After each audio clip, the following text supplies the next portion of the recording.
In the village of Sal al-Ward, the small village was quiet, dozing to the melodies of the wind, playing among its green trees. In this peaceful corner of the earth lived Juha, a man known for his wisdom and sense of humor, who had carved out a special place for himself among the villagers.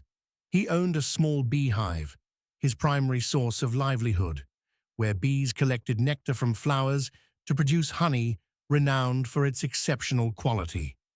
Every morning, Juha would go to his beehive with his usual smile, inspecting the honeycombs. The scene was familiar, bees flying here and there, working tirelessly, while Juha watched the jars filled with honey with joy and pride. "What a natural treasure," he would say with a smile. "You won't find its like anywhere else." The village women and children flocked to his house to buy honey, and some visited just to taste it, as its flavor was enough to rejuvenate anyone feeling tired. But one night, while the village was deep in slumber, something unexpected happened. Juha woke up in the morning to find one of the large honey jars completely empty. He stood in shock in front of the jar, staring at it as if he couldn't believe his eyes. Who would dare to steal honey and why? He wondered in a soft voice. He tried to calm his anger, but he knew this incident wasn't trivial. It was the beginning of a strange mystery he had to solve. As he stood in front of the beehive, contemplating the other jars, he resolved to uncover the truth. In his heart, he realized that this thief hadn't just stolen honey, but a part of his effort and sweat. Juha returned to his house after inspecting the empty jars. He sat on his small wooden chair, his mind wandering. He began turning over thoughts in his head, trying to solve the mystery of the thief who had dared to steal honey so boldly. In the darkness of the night, who could have done it? Juha wondered as he scratched his head. Then he started reviewing the names of the villagers, one by one. Could it be Abu Saeed? No, he's a kind man and doesn't even like sweets. Or maybe Fatima. But she usually buys honey from me regularly, so she wouldn't need to steal. Juha kept recalling his past visitors, trying to link their behavior to anything suspicious, but he found no evidence. Then he imagined some unlikely scenarios. Perhaps the thief was from outside the village, or maybe an animal had snuck in and taken the honey.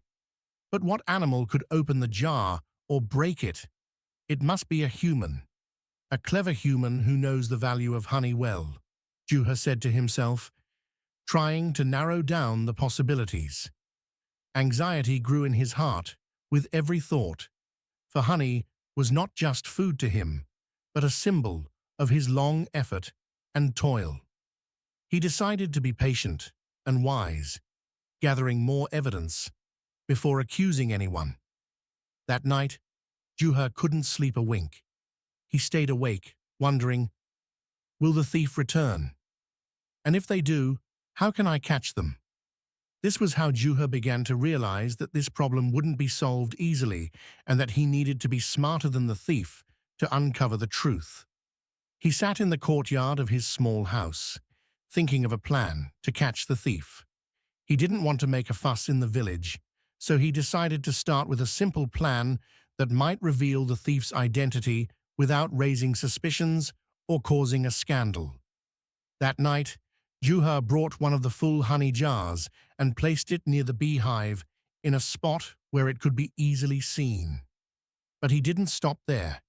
He surrounded the jar with fine sand, spreading it carefully around the jar to capture any footprints that might reveal the thief's identity. He looked at the sand carefully, saying to himself, no matter how clever the thief is, they can't fly. They must leave a trace behind. And he realized he needed to be smarter than the thief to uncover the truth. Juha sat in the courtyard of his small house, thinking of a plan to catch the thief. He didn't want to cause a commotion in the village, so he decided to start with a simple plan that might reveal the thief's identity without raising suspicions or causing a scandal. That night, Juha brought one of the full honey jars. He placed it near the beehive in a spot where it could be easily seen. But he didn't stop there. He surrounded the jar with fine sand, spreading it carefully around the jar to capture any footprints that might reveal the thief's identity. He looked at the sand carefully, saying to himself, "No matter how clever the thief is, they can't fly. They must leave a trace behind." Before returning to his house, Juha made sure the area was quiet and didn't forget to hide himself in the shadows for a while, watching from a distance to ensure everything was in order. Night fell, and silence enveloped the village. Juha hid by the window, keeping a vigilant eye on the area, expecting the thief to appear at any moment. The hours passed slowly, and nothing happened. Eventually, Juha felt tired and was overcome by drowsiness. At dawn, he rushed to the jar, eager to see the result. He stood in front of the sand and examined it carefully, but to his surprise, there were no footprints around it. "Nothing," he said in amazement, scratching his chin. Then he approached the jar to confirm, and found that the honey had indeed disappeared. The thief was like a ghost. Juha sat on the ground, stunned. "This is no ordinary thief. It seems they're smarter than I expected. How did they manage to steal the honey without leaving a trace?" For a moment, Juha felt frustrated, but he quickly regained his composure and said to himself, "If they were smarter than me the first time, I'll be even smarter next time. I won't let them get away with this."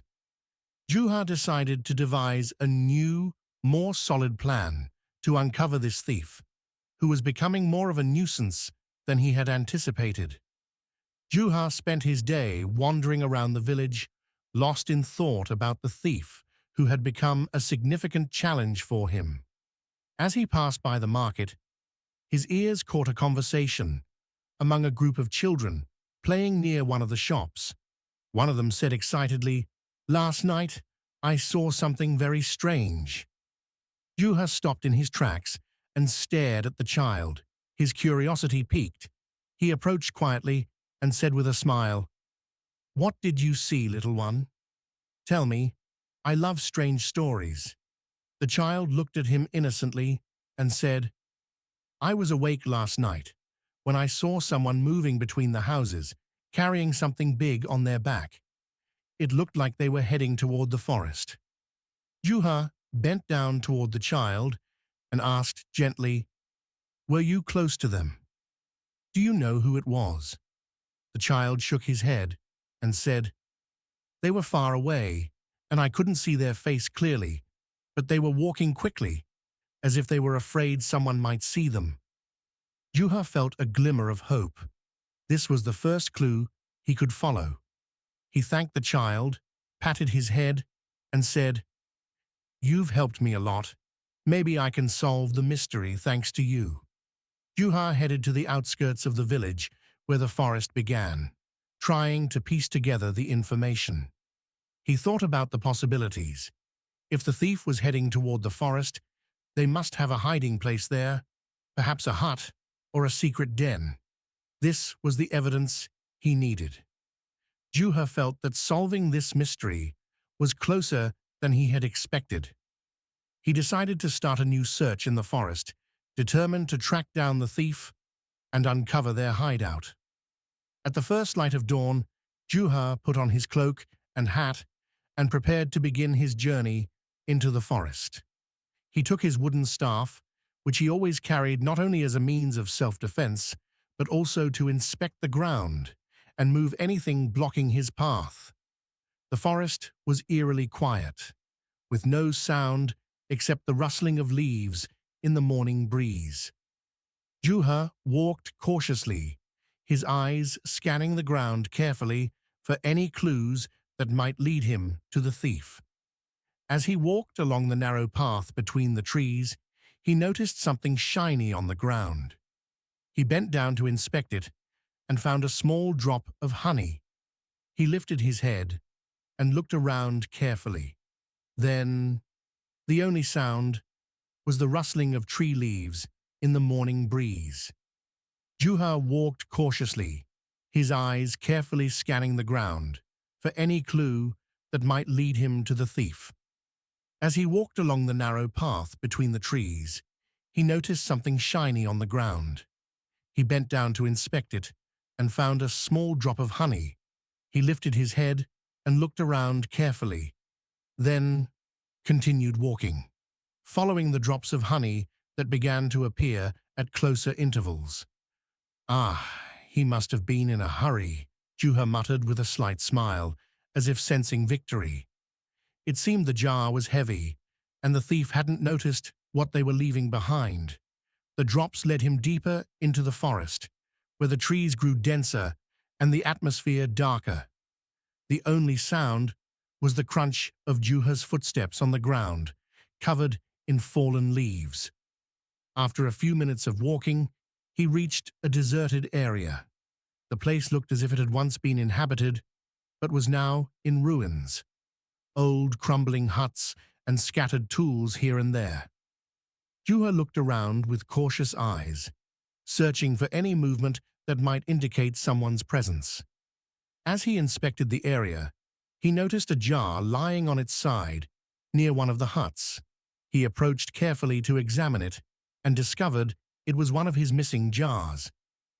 "I'm getting closer to solving the mystery," he said to himself. While carefully looking around the hut, Juha felt that the thief might be very close, perhaps even watching him from a distance. So, he decided to hide for a while and observe the area to see if the thief would return. Juha knew this moment could be the key to solving the puzzle, and that he needed to be patient and clever to uncover the truth. Finally, as Juha hid behind a dense tree near the abandoned hut, he noticed movement inside the hut. He held his breath for a moment, trying to focus on what he was seeing. Through the broken window, he saw a person sitting on the ground, surrounded by open jars of honey, devouring the honey greedily as if they hadn't eaten in days. The scene was strange, but Juha couldn't help but stare in amazement. The thief seemed to be in their own world, oblivious to their surroundings, dipping their fingers into the honey and eating it with delight. Juha smiled slyly and whispered to himself, "Now I know who the thief is. But how can I catch them without causing a scene? I need to think wisely." Juha considered confronting the thief directly, but realized they might escape and possibly return later. So, he decided to retreat quietly and devise a foolproof plan to catch them red-handed in front of the villagers. Juha began to withdraw with careful steps, surrounded by open jars of honey, devouring the honey greedily as if they hadn't tasted food in days. The scene was strange, but Juha couldn't help but stare in amazement. The thief seemed to be living in their own world, completely oblivious to their surroundings, dipping their fingers into the honey and eating it with delight. Juha smiled slyly and whispered to himself, "Now I know who the thief is, but how can I catch them without causing chaos? I need to think wisely." Juha considered stepping forward and confronting the thief directly, but he realized the thief might escape and possibly return again. So, he decided to retreat quietly and devise a solid plan to catch them red-handed in front of the villagers. Juha began to withdraw with careful steps quietly, trying to avoid making any sound that might alert the thief. As he made his way back to the village, many thoughts flooded his mind. Should he ask the villagers for help or set another, smarter trap? In the end, Juha decided that this confrontation shouldn't just be about catching the thief. It should also be a lesson teaching them that stealing the efforts of others is not easy and doesn't go without consequences. Juha returned to his house, preparing for a new plan, determined that this would be the last time the thief dared to approach his honey or anything else that belonged to him. After returning home, Juha sat in his courtyard, gazing at the star-filled sky. The thief was on his mind, but this time he was determined to catch them in a clever way that would serve as a lesson. He began to think, I need to make the thief fall into the trap without realizing it. This time, they won't get away with it. Juha came up with a new idea. He decided to place another jar full of honey, but with a slight modification. He brought out a strong adhesive he used to repair some of his household tools and carefully coated the edges of the jar with it, ensuring that anyone who tried to grab it would get stuck. In the evening, he placed the jar in a prominent spot near the beehive, as he had done before, but this time he hid himself carefully behind a pile of firewood, where he could observe the situation without being seen. The area was dark, and Juha sat cautiously, ready for the moment of truth. The hours passed slowly, with only the sound of insects. The nocturnal sounds of insects filled the area. Juha's eyes were fixed on the jar, and his ears were alert for any unusual movement. Suddenly, he heard the sound of light footsteps on the ground. He saw a shadow moving toward the jar. It was the same thief he had seen in the forest. At first, the thief hesitated as if suspecting something unusual, but in the end, they couldn't resist the temptation of the honey. The thief approached the jar and reached out to grab it. But as soon as they touched it, they felt something strange. They tried to lift their hand, but it was stuck to the jar. They tried with more force, only to find both hands completely glued to the jar. The thief began struggling with all their might, but the more they tried to move, the worse it became. They whispered to themselves, "What is this? Is it a curse?" Juha watched the scene from his hiding spot, a victorious smile spreading across his face. He waited patiently, making sure the thief couldn't escape this time. Then, he stepped out of his hiding place with confident steps, carrying his staff, and said loudly, "You've fallen into the trap, thief." The thief turned to Juha with terrified eyes, unable to speak. Juha approached them and said in a calm but firm tone, "Didn't you ever think that the honey you steal is the result of others' hard work? Now, before I decide what to do with you, I want to hear the full truth. Who are you, and why are you doing this?" The thief, still stuck to the jar, looked at Juha with frightened eyes, knowing there was no escape this time. Juha was ready to listen and understand the motives behind these thefts. Juha turned to the villagers and said, "I will not demand that he be punished with imprisonment or a fine. Instead, I want him to repay me for the value of the honey he stole, apologize to all of you, and promise never to repeat his actions." The villagers agreed with Juha's proposal, and the thief stood before them, filled with shame, saying, "I apologize to each of you, and I promise I will never repeat this mistake." Whispers rose among the people, and they praised Juha's wisdom in handling the situation. Then Juha took the thief aside and freed his hands from the jar. He said to him gently, "Learn from this lesson. Hatred breeds more hatred, but wisdom can reshape this moment into a lesson for everyone, not just for you." Juha continued in a calm voice, "Friends, everyone here knows that theft is wrong, but punishment based on revenge only sows hatred, while teaching plants values.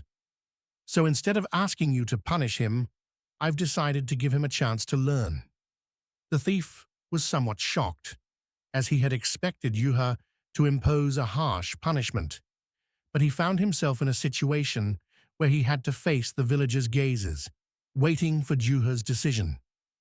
Juha smiled and said, I want you, my friend, to come with me and help me care for the bees and work in my field. You will learn firsthand the effort it takes to produce honey, and you will understand how difficult it is to take something without putting in your own effort. The thief didn't know how to respond, but he felt a mix of shame and remorse as everyone watched him. Finally, he agreed and said, I won't say no. I will help you and learn, but please forgive me for what I've done. Juha took the thief to the beehive field, where he cared for the bees with his own hands every day. He began explaining to him how to handle the hives with care and the importance of each person putting in their effort to reap the fruits of their labor.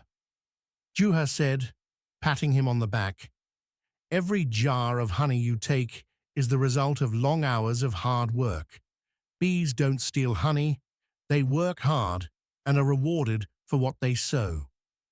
The thief began to feel the difference between taking honey by force and working hard for it throughout the day.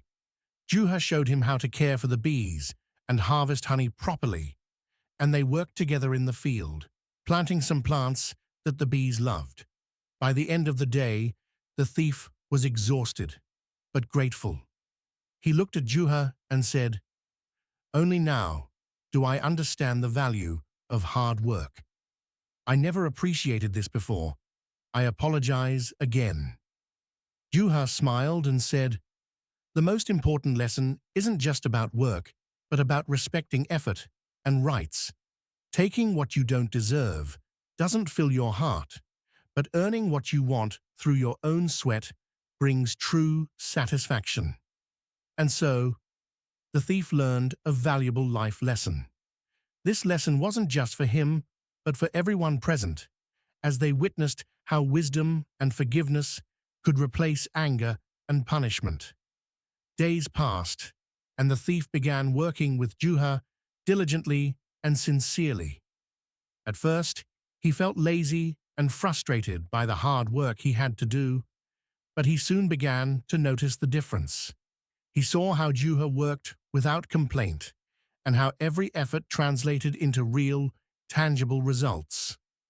Working in beekeeping wasn't easy, but he learned how to care for the hives and distinguish between types of honey, discovering which ones were the best. Juha always explained to him that honey wasn't just a sweet liquid, but the fruit of long labor and continuous effort. He taught him that theft doesn't give a person real value. Hard work and perseverance are what bring success and satisfaction. Over time, the thief began to feel something he had never felt before: pride in the work he had done with his own hands. He realized that dignity doesn't come from taking something without effort, but from putting in enough effort to achieve something worthwhile. He began to feel remorse for his past actions and decided to apologize to everyone around him. One morning, the thief decided to go to every house in the village to confess his mistakes. He started at Juha's house, where he stood before him and said, "Teacher, I want to thank you for the opportunity you gave me. I've learned so much from you, but not just that. I also wanted to apologize to you and all the villagers for what I did. I stole something that wasn't mine, and I know that was a big mistake." Juha looked at him with a smile and said, "You've proven today that you're a different person, and that repentance and remorse can correct mistakes.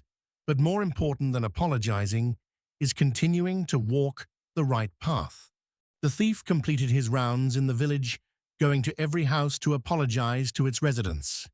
He told them, "I wronged you and was greedy for what I didn't deserve, but I've now learned my lesson, and I promise I won't repeat what I did. I hope you can forgive me." The villagers began to notice the significant change in the thief's behavior. They saw a new person who was committed to hard work and respected others' rights. Over time, the thief became an integral part of the community, helping with agricultural work, caring for the bees, and participating in village events with pride.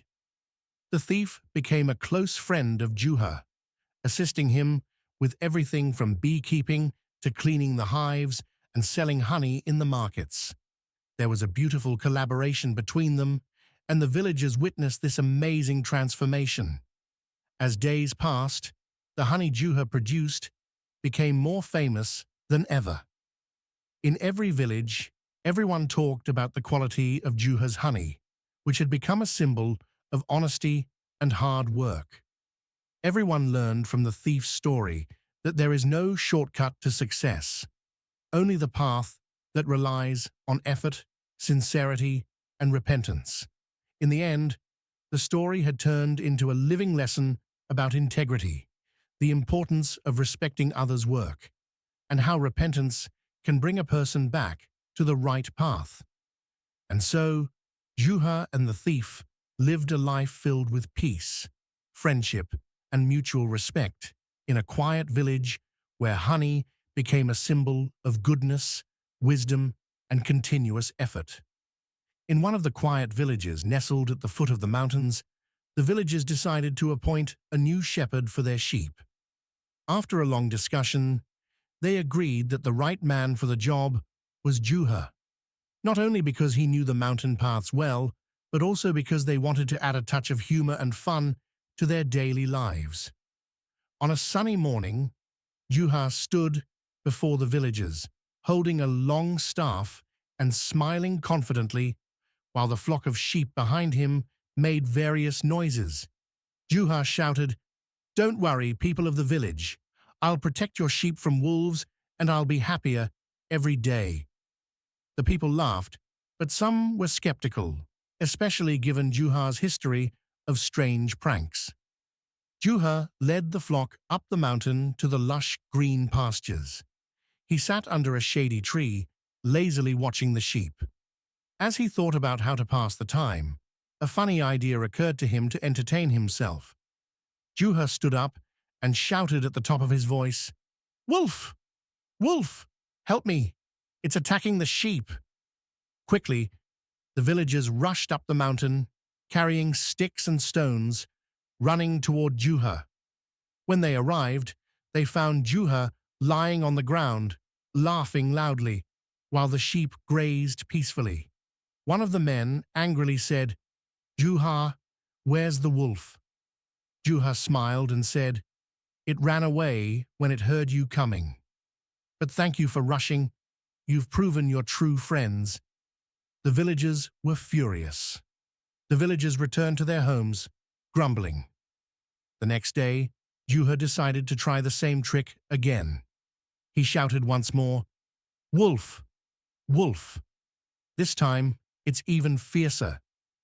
The villagers ran faster than before, but they found the same scene: Juha laughing and the sheep grazing peacefully. One of them said, "Juha, this isn't the time for jokes. We're leaving our work to help you."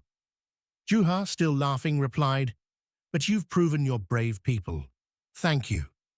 On the third day, as Juha relaxed on a large rock, he suddenly heard a strange noise in the nearby bushes. He turned to see a real wolf slowly sneaking toward the flock. Juha jumped up and began shouting at the top of his voice, "Wolf! Wolf!" This time, there's really a wolf. But this time, the villagers didn't believe his call. One of them said, "It's just another one of Juha's pranks. We won't waste our time." Juha tried to defend the sheep on his own. He grabbed his staff and ran toward the wolf, shouting, "Hey, leave my sheep alone, or I'll turn you into a vegetarian." But the wolf didn't back down. Then a clever idea came to Juha's mind. He began calling the sheep by funny names he had just made up. "Oh, Judge Ram! Oh, Minister Yu! Run toward the village quickly!" And indeed, the flock began moving down the mountain as if they understood Juha's words. Meanwhile, Juha continued trying to distract the wolf. When the flock reached the villagers were surprised and ran to find out what had happened. Then Juha appeared, his clothes torn but smiling proudly. He said to them, "See, I told you there was a real wolf, but I faced it like a hero." Everyone laughed, and the village elder said, "Juha, your prank almost cost you the flock. Learn the lesson and don't joke about serious matters again." Juha smiled and said, "I promise I won't do that again." After the wolf adventure, which sparked debate in the village, Juha returned to shepherding the sheep. This time, he decided to prove to the villagers that he wasn't just a skilled shepherd, but also capable of protecting the flock with wisdom and intelligence. But, as was Juha's habit, his day wasn't without funny situations and pranks.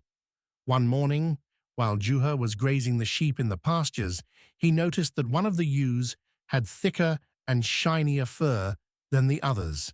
A funny idea occurred to him to impress the villagers that he wasn't just a skilled shepherd, but also capable of protecting the flock with wisdom and intelligence. But as was Juha's habit, his day wasn't without funny situations and pranks.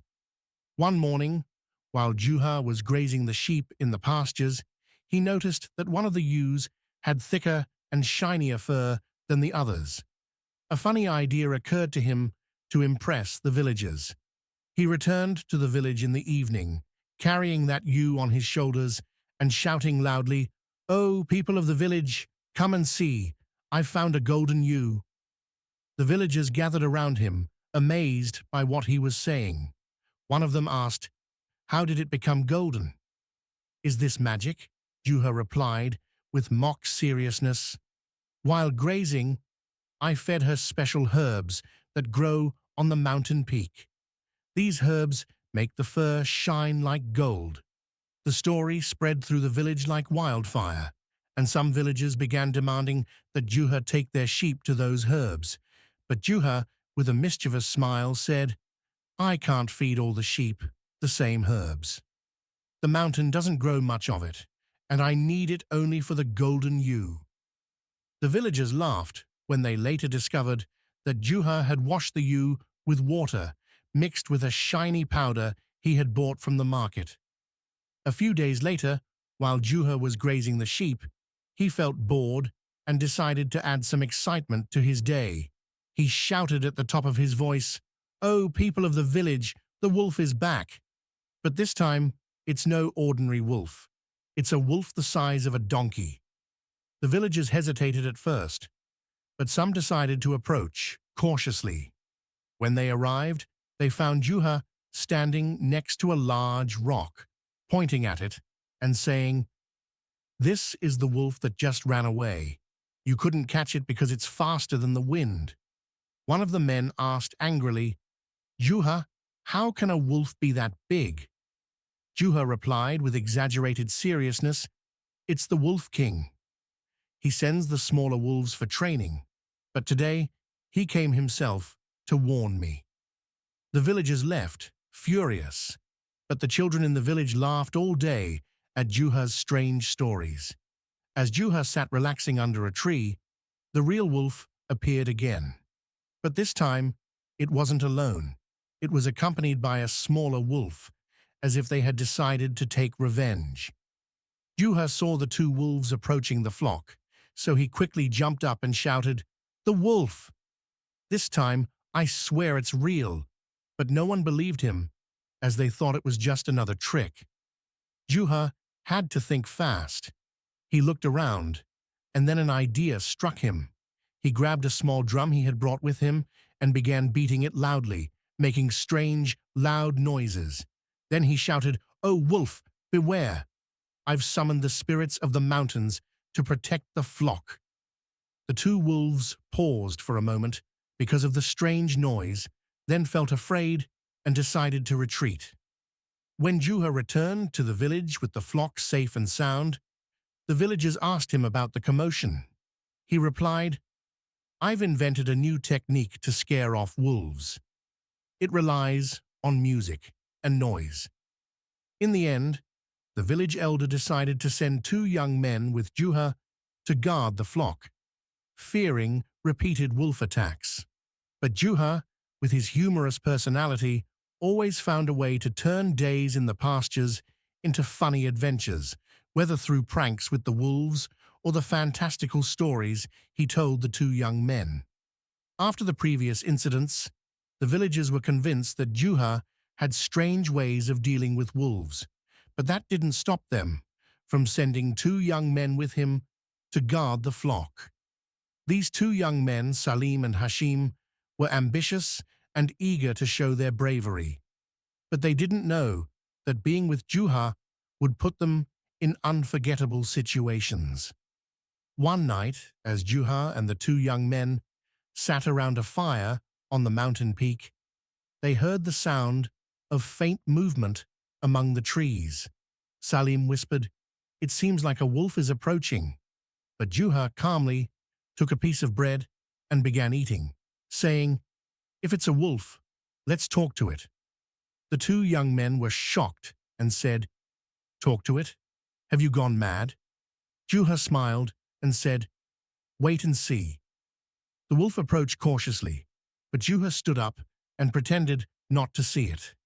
Then he began speaking loudly, as if addressing someone else. "Oh, great wolf, we know you're the king of the forest. We've left you a portion of our food, so don't take our sheep." Strangely, the wolf stopped advancing, perhaps because of Juha's loud voice or his strange movements.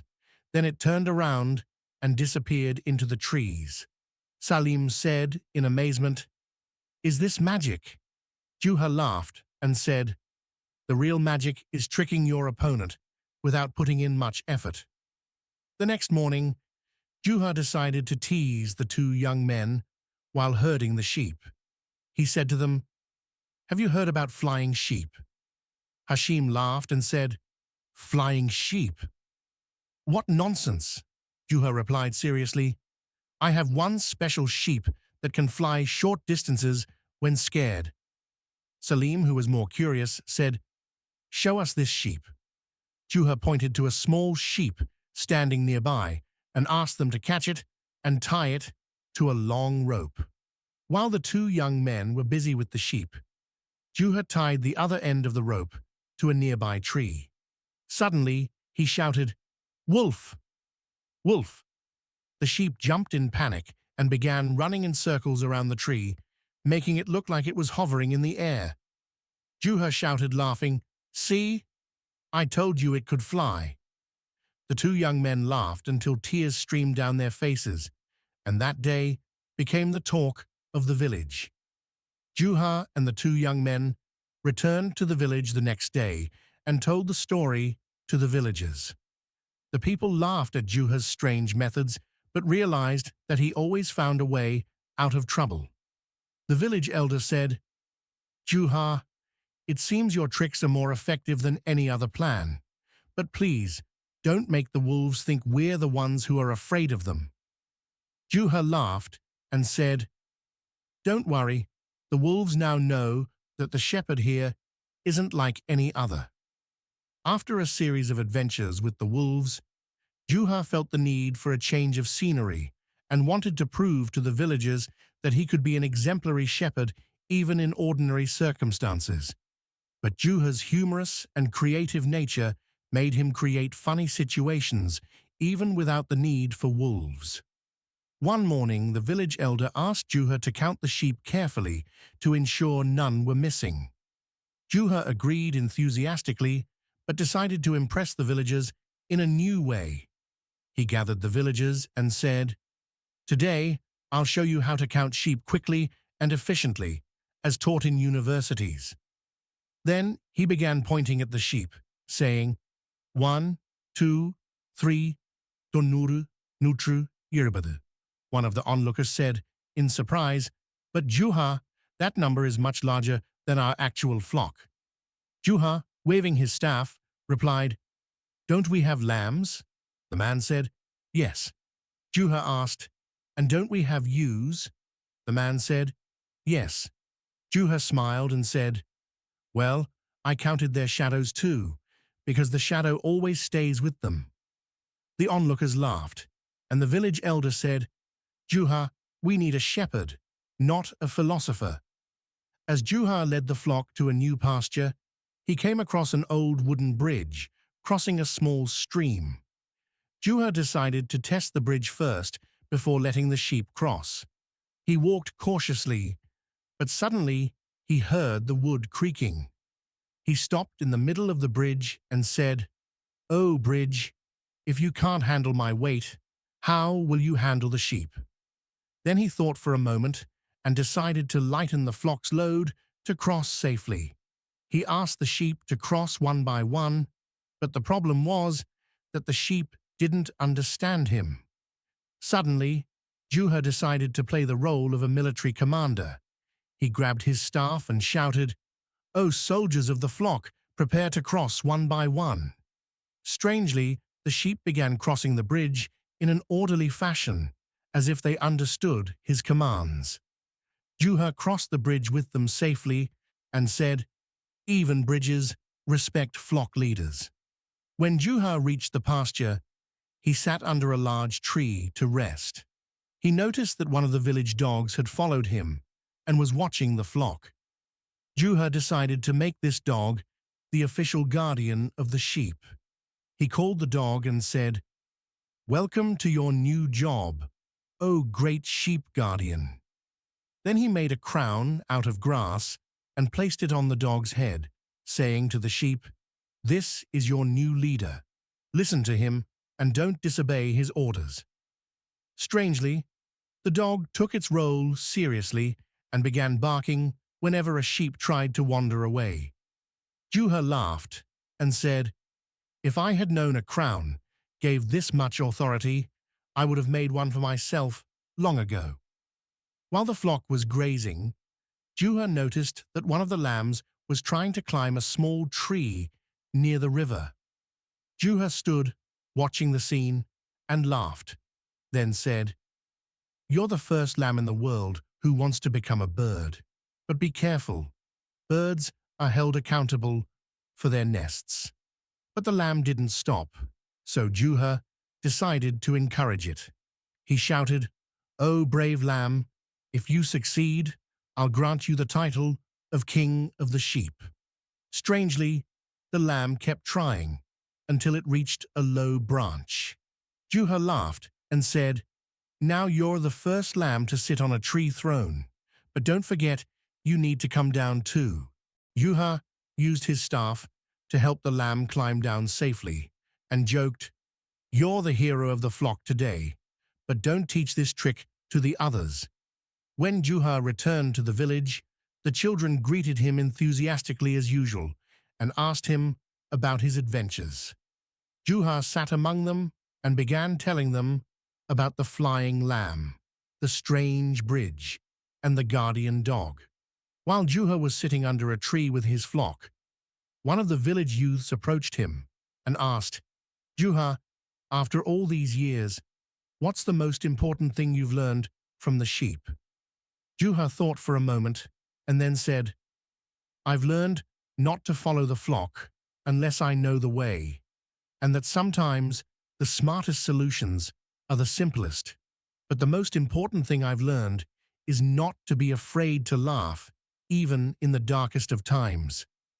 As Juha's fame grew as a prankster and adventurer, the village began to feel that Juha might be ready for a new step. One day, the village elder approached him and said, "Juha, you've added so much laughter and fun to our lives. But have you ever thought about becoming a village leader instead of a shepherd?" Juha smiled and said, "Oh, dear elder, leadership doesn't require a shepherd's staff, but much more patience. Let me continue being a shepherd, for the flock and I understand each other well." The elder nodded, understanding Juha's wisdom, and left him to his adventures. Meanwhile, the village market buzzed with activity, and every corner seemed to tell a new story of Juha's exploits. The market was alive with movement, and goods sparkled under the sunlight that shyly peeked through the awnings above the narrow alleys. Juha, with his disheveled hair and mischievous smile, wasn't like the others. He was always looking for an opportunity to leave his mark, whether through a funny prank or a clever trick that amazed everyone. As he walked with his calm steps, he stopped in front of a large shop displaying strange goods. There were boxes filled with exquisite pottery, small wooden carvings, and bottles containing mysterious liquids. The shop owner, a fat man named Abdun, sat reclining on a chair, chewing sunflower seeds carelessly. His booming voice called out to customers, "Come to Abdun. Here, you'll find everything rare and strange at the best prices." Juha approached the shop and looked at its contents curiously. Then he picked up one of the small bottles containing a blue liquid. With a sly smile, Juha asked, "Abdun, what's this strange liquid? Is it magic or medicine?" 4853 Abdun replied enthusiastically, "This liquid, Juha, is unlike anything else.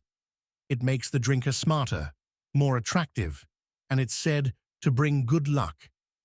Juha raised his eyebrows in mock surprise and said, "Really? That's amazing. How much is this bottle?" Abdun said, "It's 100 dinars, but it's worth every penny." Juha laughed his characteristic laugh and said, 100 dinars. That's a steep price. But I have a better offer."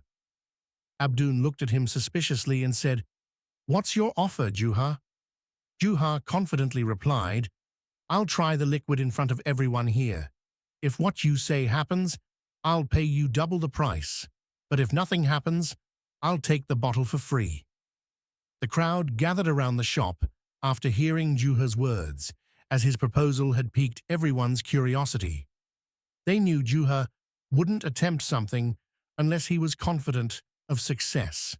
Abdun, on the other hand, saw this as an opportunity to prove the quality of his goods and increase his fame, so he agreed to the challenge. Abdun handed the bottle to Juha, saying, "All right, drink up, and let's see if you become smarter." Juha took the bottle, then drank the liquid in one gulp. He closed his eyes for a few moments, as if contemplating its effect, then suddenly opened them and exclaimed, "Oh my God, I've actually become smarter. I've realized now that I've made a grave mistake." Abdun and the crowd were astonished and asked in unison, "What's the mistake?" Juha, with a sly smile, said, "I realized I was foolish to believe Abdun's words and drink this useless liquid." The crowd burst into laughter, while Abdun stood dumbfounded, not knowing how to respond. He tried to defend himself, saying, "But the liquid really works." Juha cut him off, saying, "It's just colored water, Abdun. People have become smarter than you think, and they won't fall for these tricks." Then he grabbed another bottle and said to the crowd, "Oh, people of the market, this bottle makes donkeys talk. What do you say we try it on Abdun?" The market erupted in laughter, and people began chanting Juha's name as he walked away with confident steps, leaving Abdun sweating from embarrassment. That was just the beginning, as everyone realized Juha hadn't come to the market to shop, but to leave his mark and plant laughter and pranks in every corner.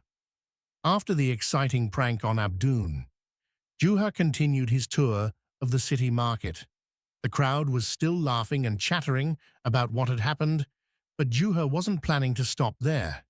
He felt his day wouldn't be complete without another prank. As he wandered, he spotted another crowded shop, but this wasn't an ordinary shop. It was the shop of Judge Naaman, famous for selling gold and precious jewels. Judge Naaman was a man of great stature in the market, known for his fairness, but he wasn't free from the greed of merchants. He stood behind a table adorned with gold and gemstones, with a golden scale beside him, used to weigh the jewels. The scale, as they said, was extremely precise, which made Naaman boast that there was no room for error in his calculations. Juha approached the shop and began looking around. Juha examined the jewelry carefully, then picked up a small ring and asked the judge loudly so everyone could hear, "Oh, judge of the market, what's the price of this beautiful ring?" Judge Naaman looked at him and said proudly, "This ring weighs 5 mithqals of gold and costs 50 dinars. Juha shook his head, as if thinking, then said, "But I doubt the accuracy of its weight. Couldn't the scale have deceived you?" The eyes of the crowd turned to Juha and the judge, and some began whispering, "Is Juha daring to question the judge's scale?" The judge laughed lightly and said, "Juha, my scale is the most accurate in the entire market. You can test it yourself if you wish." Juha smiled slyly and said, "All right, I'll accept the challenge, but I have one condition." The judge raised his eyebrows and asked, "What's your condition, Juha?" Juha replied, "If the scale is wrong, you must give me the ring for free. But if it's accurate, I'll buy it immediately." The judge, completely confident in his scale's precision, handed the ring to Juha and placed it on the scale in front of everyone. But Juha, with his quick hands and cleverness, secretly pulled a small piece of wax from his pocket without anyone noticing. While everyone was busy watching the scale, Juha subtly placed the wax under one of the scale's pans, causing it to tilt slightly. Juha said, in a dramatic voice, "Look, the scale has tilted. The ring weighs less than the judge claimed." The judge was shocked and rushed to inspect the scale, but he didn't notice the hidden wax. He tried to adjust the pan, but the scale remained tilted. People began murmuring among themselves, "Is the judge's scale really wrong? That's impossible. It's the most accurate scale in the market." Juha took the ring in his hands and said with mock seriousness, "Oh, judge of the market, it seems your scale isn't as precise as you claimed. And since we agreed on the condition, I'll take the ring as compensation for the error." The judge tried to protest, but he had no evidence to prove Juha wrong. As he stood there sweating from embarrassment, Juha raised the ring high and said, "This is a lesson for everyone. Don't be fooled by excessive precision. Even scales need constant testing." The entire market laughed and applauded Juha as he walked away, waving the ring in his hand, leaving the judge drowning in a whirlpool of questions. But inside, Juha was thinking, "Now I need to find a new prank. Who else but me can turn an ordinary day into a festival of laughter and surprises?" After his adventure with Judge Naaman, Juha wandered through the market alleys, thinking about his next move. Suddenly, a new idea sparked in his mind when he heard the angry voice of a merchant shouting in the middle of the market. This merchant, named Salim the Miser, was famous for his extreme stinginess and distrust of everyone. Salim was yelling, "Thieves! Someone tried to steal my precious box." Juha approached quietly and asked, "What's going on, Salim? It seems your day is full of troubles." Salim replied angrily, "I was keeping a box containing important documents and money, and I caught someone trying to break into it.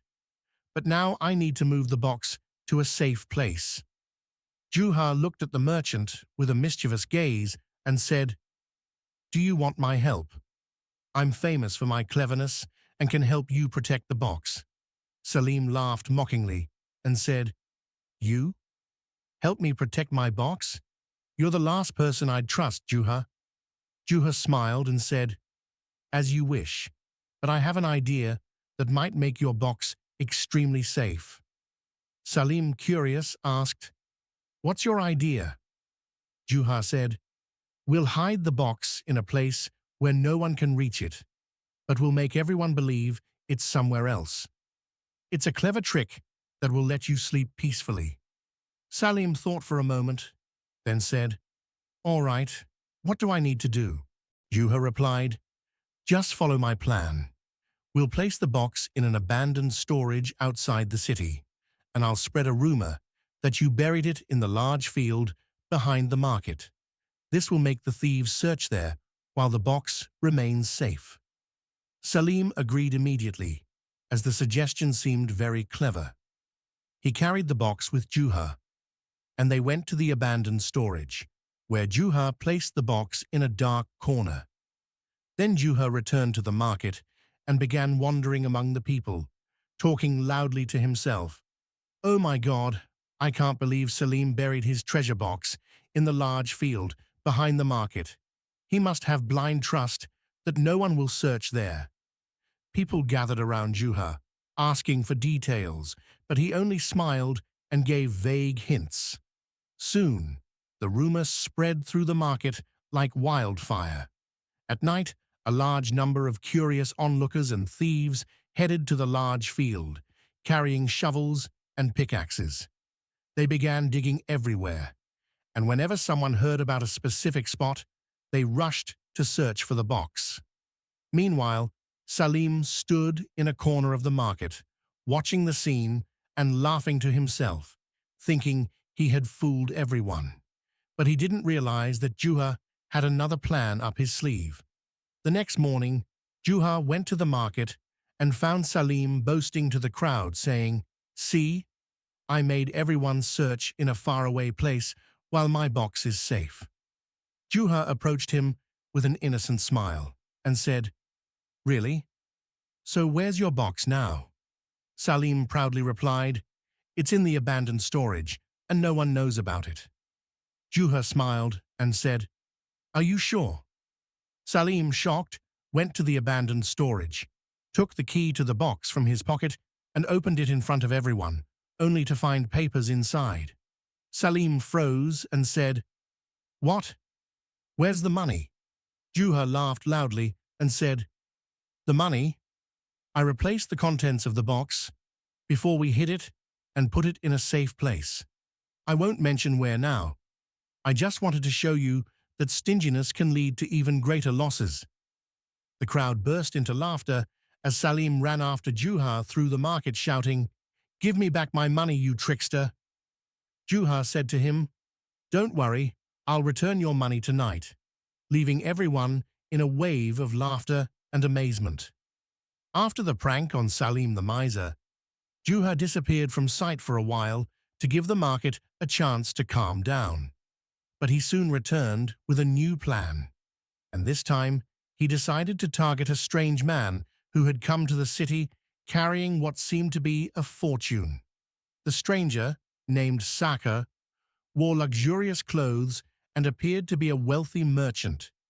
He rented an entire wing in the market's caravanserai and became the talk of the town due to his lavish spending and elegant appearance. But Juha, with his sharp eye, noticed something odd about this man and decided to investigate. Juha went to the caravanserai, pretending to be a wealthy merchant as well. He entered the luxurious wing where Saka was staying and greeted him with a wide smile, saying, "I hear you're a great merchant, and I'm also a prominent trader.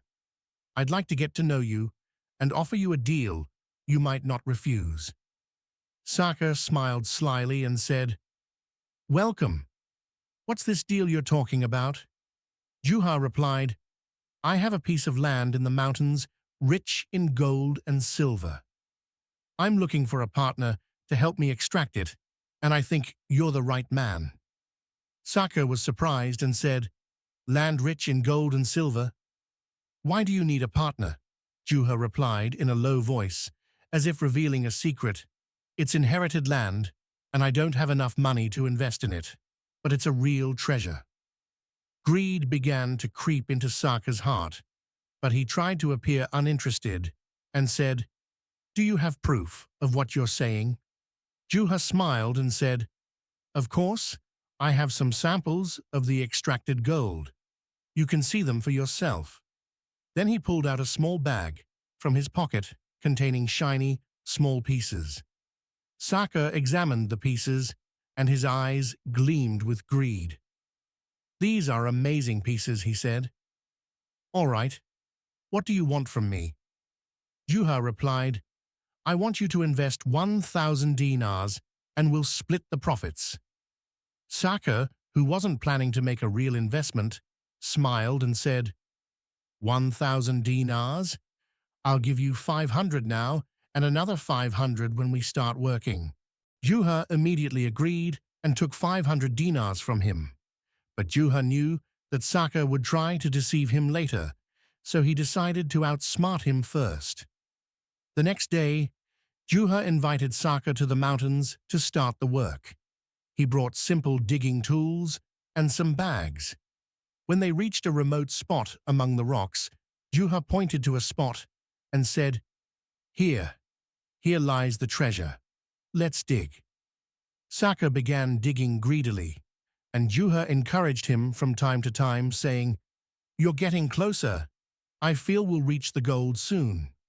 But after hours of digging, Saka found nothing. He stopped and said angrily, "Where's the gold?" Juha replied confidently, "It seems you dug in the wrong spot. Let's try again tomorrow." Saka returned to the city, exhausted and furious, but he couldn't back out because he had already invested his money. The next day, he returned with Juha to a new spot, where Juha repeated the same scenario, making Saka dig for hours without success. After days of searching with no results, Saka began to suspect something. He said to Juha, "I think you've deceived me. Where's the gold you promised?" Juha smiled and said, "The gold is there, but perhaps it's deeper than you expected." Saka shouted angrily, "I want my money back now." Juha laughed loudly and said, "Your money, my friend? I invested it in your own dream of greed. You should have asked yourself how a smart person like me could sell a real treasure to a stranger." Saka was shocked by the crowd that had gathered around them as Juha revealed his trick. In front of everyone, Juha said, "Learn the lesson, Saka. Greed only leads to loss."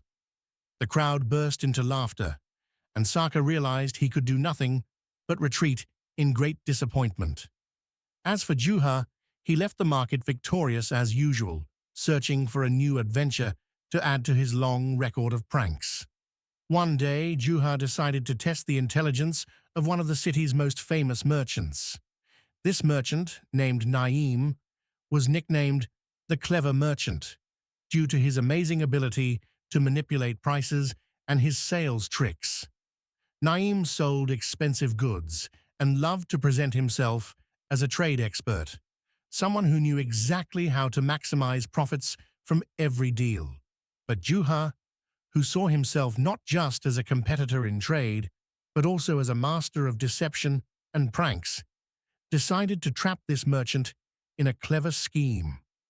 One day, as Juha wandered through the market, he noticed Naeem standing in front of his large shop selling luxurious carpets. Crowds gathered around him, listening to his trade advice and his charming way of displaying goods. Juha approached the shop, dressed in old clothes, and smiled mischievously as he went straight to Naeem. Juha said loudly, "Oh, merchant, I've heard a lot about your selling skills, and I want to test your trading abilities." Naeem looked at Juha with a sly smile and said, "Of course, I'd be happy to show you how I can profit from any deal. But what's the challenge you want to take on?" Juha confidently said, "I want us to play a game. I'll buy carpets from you if you can convince me they're worth it. I'll pay you double the price, but if you fail to convince me, you'll have to give me the carpets for free." Naeem considered the challenge and believed he could easily convince Juha, as the carpets he was displaying were among the most expensive types. He smiled and said, "You're on your way to a big loss.